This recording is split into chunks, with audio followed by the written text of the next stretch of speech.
Le solde de la dette extérieure de l'Égypte a augmenté de près de 6% pour atteindre 145,5 milliards de dollars contre 84 milliards de dollars enregistrés en 2016.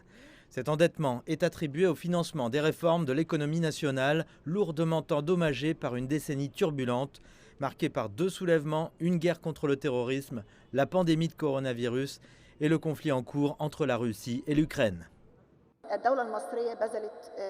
L'État égyptien a travaillé dur au cours de ces dernières années pour stabiliser l'économie.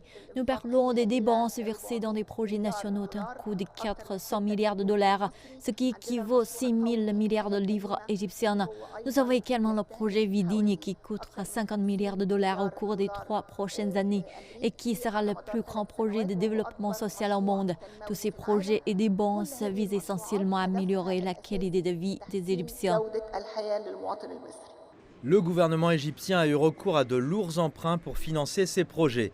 Bien que les responsables affirment que la dette extérieure représente 35% du PIB, elle reste dans la zone de sécurité de 40% du PIB. Mais les vives critiques du Parlement ont incité le gouvernement à créer un comité spécial pour limiter les emprunts à l'étranger. Le rôle de ce comité est très important à ce stade, surtout avec la hausse de la dette extérieure. Le gouvernement va réajuster la façon dont il va dépenser l'argent emprunté.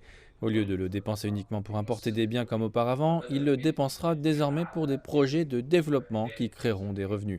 Nous continuerons à emprunter, tous les pays le font, mais nous l'utiliserons pour créer des revenus. Ces revenus soutiendront le budget et aideront à rembourser les dettes.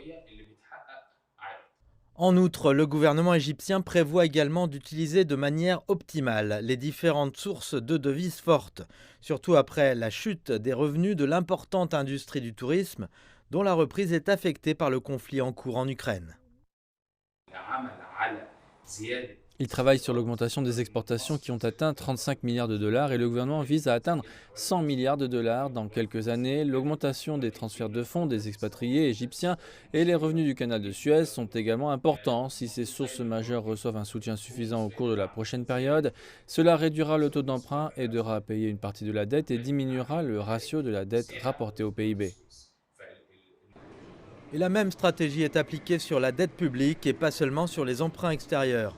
Le gouvernement égyptien vise à réduire la dette publique par rapport au PIB pour la faire passer de 93% actuellement à 85% d'ici 2025.